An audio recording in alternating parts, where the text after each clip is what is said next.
Hello everyone, this is Mike with Play More Games, and this is my first episode of what's on the table in probably a couple years. So what's on the table? Well, what's on two tables is the better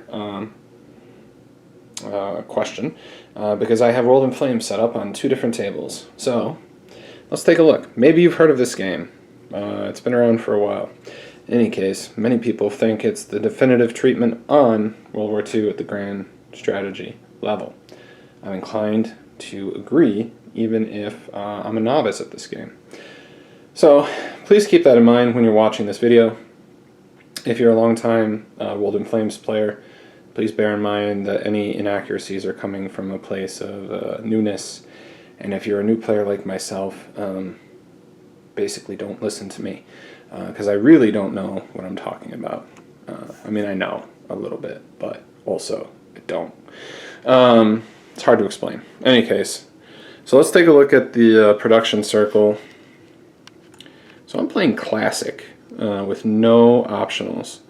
I didn't realize that operations points were optional when I set up the game. See, that's how little I know. Alright, so but otherwise, Classic, no optionals, right? So we are just getting stuff kicked off September, October, right? So it's a pretty empty production circle. My understanding is that in Classic, you do get to build out eventually most of your force pools, depending on how well the war is going or not going for you. So obviously it'll start to look busier and busier. Next to the production circles, I have the America map. What's going on in America? Not much. We have the fleet based over in the Pacific, and we have a couple of units on the East Coast. We have our convoys, and they are bringing out the resources from Venezuela and British Guinea. Those are going to the UK. The oil is coming back to the United States. Even though I'm not playing with oil, there's really not a ton of reason to ship it. But I do need those convoys there to fulfill my trade agreement to Italy. Over here, we have our cups, right? Our force pool cups, and I have gone ahead and I have clipped all of these, right? 1600 counters. How come I'm not playing with optionals? Well, I have 3,200 other counters here that frankly I don't want to clip if I'm not going to actually end up playing these on the table. Like, Vassal is cool and all, but there's no point in me clipping this entire game, sorting this entire game if I'm never actually going to play it. I think I will play it. And then here, I have, I know some people will use like an Excel spreadsheet or something like that. I'm using cards because I don't have any place to set up my laptop. So don't mind the terrible handwriting. So factories, resources, where the factories are, where the resources are, where they're coming, where they're going, production multiples, right? All that good stuff.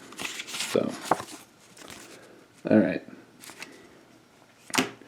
And let me see, how dirty is my carpet? Oh, it's not too bad. All right, so now we're going to go over to the big board, right? All right, so here's Europe, and I have my camera. Or excuse me, I have my studio lights set up here, so that's why just over here, yeah. It's enough to help me see when I play the game late at night. Alright, so we're on the September to October impulse. Reserves have been called out. War is not, I have not declared war on the Netherlands, East Indies, or Belgium. I have just set the units down because I know that I'm going to need them later in the turn. Here's the United Kingdom. We have units at Scapa Flow. We have units on the sea zones there. They all have a mission. We're set up along the border here. The French fleet is at Marseille. Italian fleet is up here in Trieste. And we have Italian air units here, ready in the Med. We'll probably declare war on the third impulse of the game.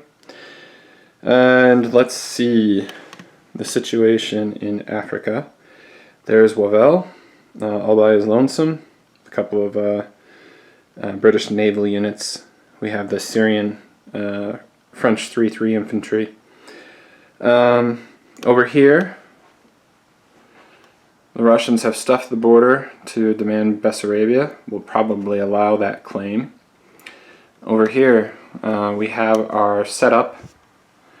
I have probably put too many German units against Poland. It probably won't take all of this stuff to defeat Poland, and then I'm stuck redeploying west, right? So the reserves are called out. They're ready. They're in place. German fleet's to Stettin, so they can't get bombed by British long range, even though I don't think they have anything that could reach that far. Maybe they do. Maybe we could take our carriers, right? Anyway, so let's take a look at the Pacific map. Alright, so this is where things were pretty interesting. It's a little difficult to tell where one start line begins and where one start line ends. My understanding is I could have put a unit in this Cheng Chao hex here, but since I'm not playing with warlords or divisions or anything like that, it kind of stretched the line too thin. And I didn't want to do that. So, Japanese get a free city, I guess. Up here in the north, we have a lone nationalist unit rounding out the defense here so they don't get outflanked. The Japanese are putting a garrison unit there. But we're going to bring these units down, and we're going to push here. So land moves in Asia. We're also going to bring some of these units over and attack from the south. So we're going to attack along this line here, and we're going to attack in the middle here as Japan. Yeah, so there's the Japanese fleet. There's a couple of Russian units to keep the Japanese honest. There's a couple of Japanese units to keep the Russians honest. And what's going on in the other corners of the map here? We have our Indian units. We have a couple of Australians.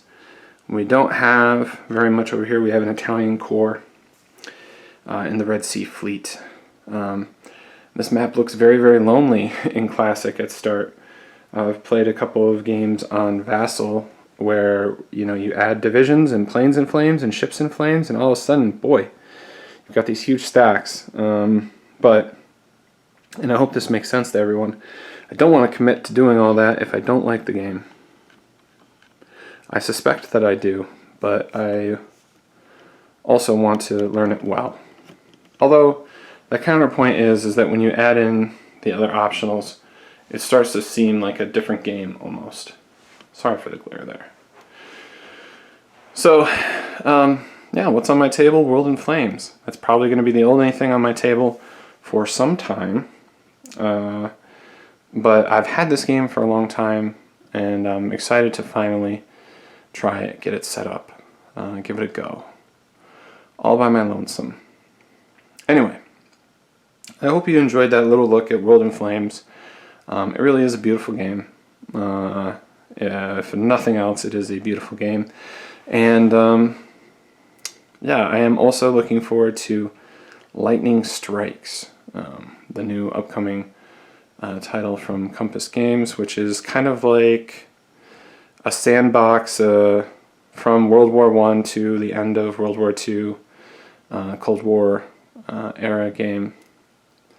Looks very, very interesting, so check that out. They're going to have that at Compass Expo this May, so hopefully we can get our hands on that soon. And I'll probably still be playing this game at that point. Anyway, this is Mike with Play More Games. I hope you enjoyed this video. Thank you for watching, and have a wonderful day.